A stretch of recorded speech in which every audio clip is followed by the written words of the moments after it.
അസ്സലാമു അലൈക്കും വറഹ്മത്തുള്ളാഹി വബറകാതുഹു. അള്ളാഹുവിൻ്റെ ആരിഫീങ്ങളിലെ പ്രമുഖരായ ബഹുമാനപ്പെട്ട സ്വാലിഹിൽ മുറി റളിയല്ലാഹു അൻഹു അവിടുത്തെ ഉപദേശത്തിലെ ഒരവസരത്തിൽ പറയുന്നു, വാതിൽ ഇങ്ങനെ മുട്ടിക്കൊണ്ടുണ്ടായാൽ അത് ഏതായാലും തുറക്കപ്പെടും. വല്ലാത്തൊരു ആശയമാണ്.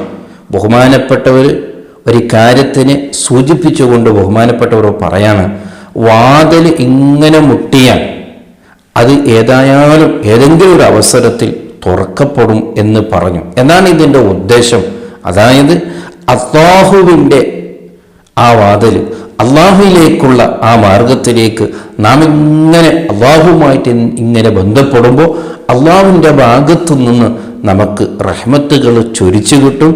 അള്ളാഹുവിൻ്റെ ഭാഗത്തു നിന്നുള്ള ആ വാതിലുകൾ തുറക്കപ്പെടും എന്നൊരു ആശയമാണ് ബഹുമാനപ്പെട്ടവർ നമ്മെ ഓർമ്മപ്പെടുത്തിയിട്ടുള്ളത്. ഇത് വല്ലാത്തൊരു ആശയമാണ്. അതായത് നാം നിരന്തരമായിട്ട് അള്ളാഹുവിലേക്ക് ഇങ്ങനെ അടുത്തുകൊണ്ടിരിക്കണം. അങ്ങനെ ഏതെങ്കിലും ഒരു സമയത്ത് റബ്ബിൻ്റെ ഭാഗത്തുനിന്ന് ഒരു ചെറിയൊരു ആ കാരുണ്യം കിട്ടിപ്പോയാൽ അത് വലിയൊരു തൗഫീഖാണല്ലോ. അതാണ് ബഹുമാനപ്പെട്ടവർ പറഞ്ഞത്. അല്ലാഹുവിൻ്റെ ഭാഗത്തിലേക്കുള്ള ആ വാതിൽ ഒരു മടിയസതയോ ഒന്നുമില്ലാതെ നിരന്തരമായി മുട്ടിക്കൊണ്ടിരിക്കണം. അതിൽ യാതൊരു മടപ്പ് കാണിക്കാൻ പാടില്ല.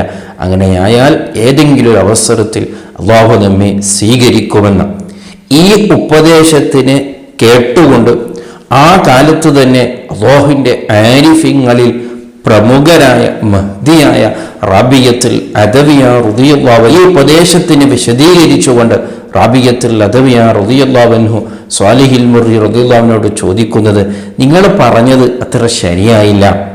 എവിടെയാണ് അള്ളാഹുവിൻ്റെ വാതിൽ അടക്കപ്പെട്ടത്? അടച്ച വാതിലല്ലേ തുറക്കപ്പെടേണ്ടതുള്ളൂ. അപ്പോൾ വല്ലാത്തൊരു ബഹുമാനപ്പെട്ടവർ പറഞ്ഞൊരു ആശയം തന്നെ വല്ലാത്തൊരു ആശയമാണ്.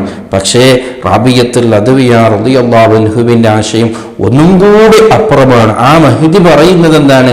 ഒരിക്കലും പോലും അള്ളാഹുവിൻ്റെ വാതിൽ അടക്കപ്പെട്ടിട്ടില്ല, അതൊന്നും തുറക്കപ്പെട്ടതാണ്. അവൻ്റെ അടിമകൾക്ക് വേണ്ടി അതൊന്നും തുറക്കപ്പെട്ടതാണ്. പക്ഷേ നമ്മൾ അങ്ങോട്ട് പോവാത്തതിൻ്റെ പേരിൽ, നാം അങ്ങോട്ട് ചിന്തിക്കാത്തതിൻ്റെ പേരിൽ നമുക്കത് അള്ളാഹുവിൻ്റെ വാതിൽ അടക്കപ്പെട്ടതുപോലെ തോന്നുകയാണ്. അടക്കപ്പെട്ട വാതിലല്ലേ തുറക്കപ്പെടേണ്ടതുള്ളൂ.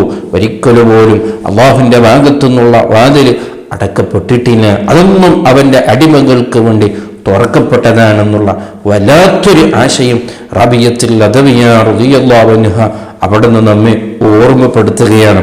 ഈ രണ്ട് ആശയം അത് വല്ലാത്തൊരു ആശയമാണ്. അതായത് മൊത്തത്തിൽ പറഞ്ഞാൽ അള്ളാഹു ഇങ്ങോട്ട് നമ്മളിലേക്ക് അടുക്കും. നാം എന്താ ചെയ്യേണ്ടത്? പൂർണ്ണമായി അള്ളാഹുവിലേക്ക് അങ്ങോട്ട് അടുക്കാൻ നോക്കണം, അങ്ങോട്ട് മടങ്ങാൻ നോക്കണം. അതാണ് ഈ രണ്ടുപേരും നമ്മെ ഓർമ്മപ്പെടുത്തിയിട്ടുള്ളത്. സ്വാലിഹിൽ മുറി റളിയല്ലാഹു അൻഹു പറഞ്ഞ ഈ ഉപദേശത്തിലേക്ക് ഒന്നും കൂടി വിശദീകരണമായി റാബിയത്തുൽ അദവിയ റളിയല്ലാഹു അൻഹു ഇങ്ങനൊരു മറുപടി പറഞ്ഞപ്പോൾ അവിടെ നിന്ന് സ്വാലിഹിൽ മുറി പറഞ്ഞൊരു ആശയമുണ്ട്. മഹ്ദിയായ റാബിയത്തുൽ അദവിയ റളിയല്ലാഹു അൻഹയെ പ്രശംസിച്ചുകൊണ്ട് മദ്ഹ് ചെയ്തുകൊണ്ട് അവിടുന്ന് പറയും, ശൈഖുൻ ജഹില വ ഇംറഅത്തുൻ അലിമത്.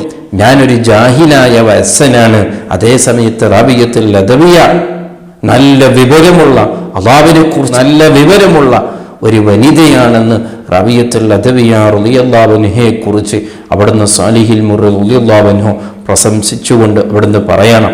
ഏതായിരുന്നാലും ഇവ രണ്ടാൾക്കുള്ള ഈ ഉപദേശം നാം വളരെ ഗൗരവത്തോടു കൂടെ ഉൾക്കൊള്ളണം, നമ്മുടെ ജീവിതത്തിൽ കൊണ്ടുവരാൻ നാം ശ്രമിക്കണം.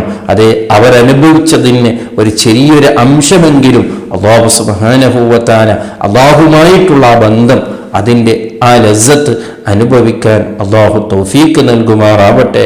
അസ്സലാമു അലൈക്കും വറഹ്മത്തുള്ളാഹി വബറകാതുഹു.